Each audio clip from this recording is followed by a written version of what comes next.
Yo, this is Jamie from Orchid Euro. I'm going to show you how to match the key to your Volkswagen to your lock cylinder.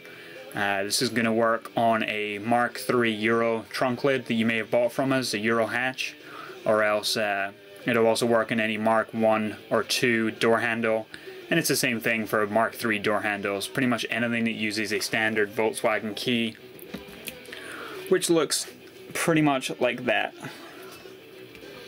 This is a Mark I Caddy door handle that I'm going to use. It really doesn't make a difference what it's from. The key barrel or lock barrel is going to be held in on the inside here.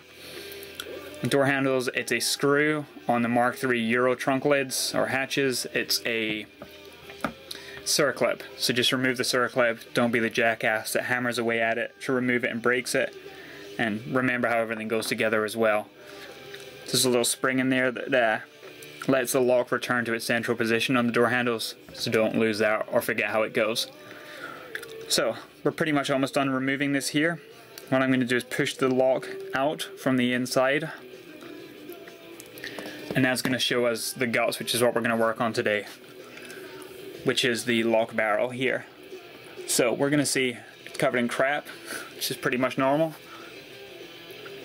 So this key does not work for this lock barrel.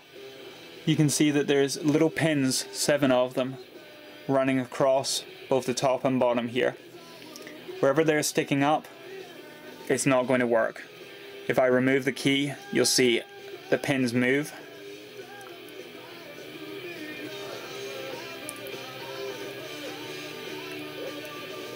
Now they're all extended. If I put it back in, you'll see that they go back in there. Or they should. So in this one we have 2 problem ones.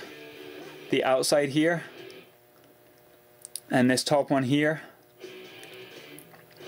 So I'm going to show you 2 different ways to deal with this, and then a third way, which is totally cheating. We'll start with the cheating way first.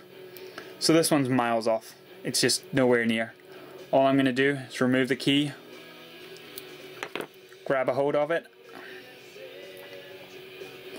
That's what it looks like inside, and I'm going to throw it away. Problem solved. It doesn't stick up anymore.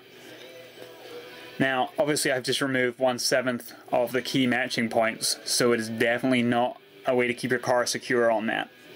So I do not recommend that method at all. Next way, we're going to work on this one, second from the right. We can see it's sitting up too high. So remove your key very gently. They are spring loaded, so if you drop it they'll fire all over the place and you're really screwed. We'll grab a donor here. This is a spare one I had sitting around. If I put the key in, we'll see the second one works pretty well. Let's push it through against it to make sure that it does. Yeah, it looked a lot better there. I also just so happen to have another one sitting here, so we'll give this one a shot. Nope. Number 2 is just as bad. So what we're going to do is pop the number 2 one out here.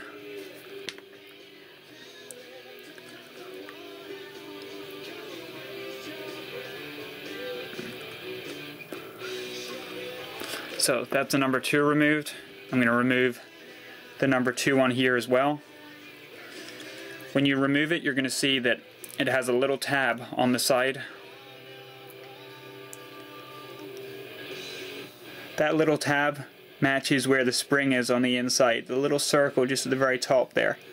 So you want to make sure that the tab sits on top of the spring there. That's what keeps it popping out when you remove your key. So now when I put the key in, number 2 is sitting pretty flush there. You'll see we have a couple of other little problem ones here which are not sitting flush yet. So on these ones, what we can do is take a Dremel, which I really don't like the tools, but it's perfect for this job, and just grind off those top pieces there. What we're looking for is when the key's inserted, that the barrel is completely smooth, and we'll be able to turn inside the lock barrel there without catching anything, which is how the lock works.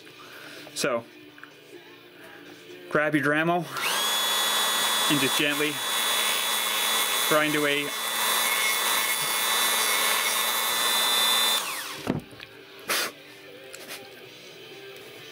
until it's completely smooth. So we can see we have a couple there. I'm gonna guess this lock is worn enough over the last 25 years or so that when I insert it, it's gonna turn. It is. It's not perfectly smooth, so I'll just go back and tidy those up. But it is turning enough that it'll be usable. So again, we'll just spot the ones that are raised. Looks like number 1 is the highest now. Just grind away on that.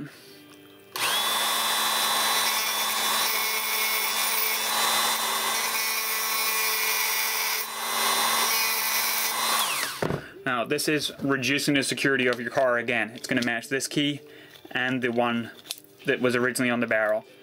Alright, so that's now turning both directions pretty smoothly. There's still just a little bit of a hang up there. It probably just needs to be greased, to be honest. It does look like it's full of crap. Hopefully, unlike me talking about this stuff.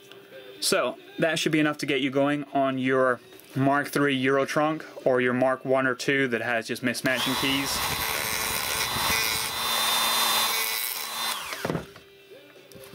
And it should take you less than 5 minutes before you can amaze your friends. Yep, that's it. Working perfectly, no issues. So, I'll go ahead, have fun, and have matching keys from now on.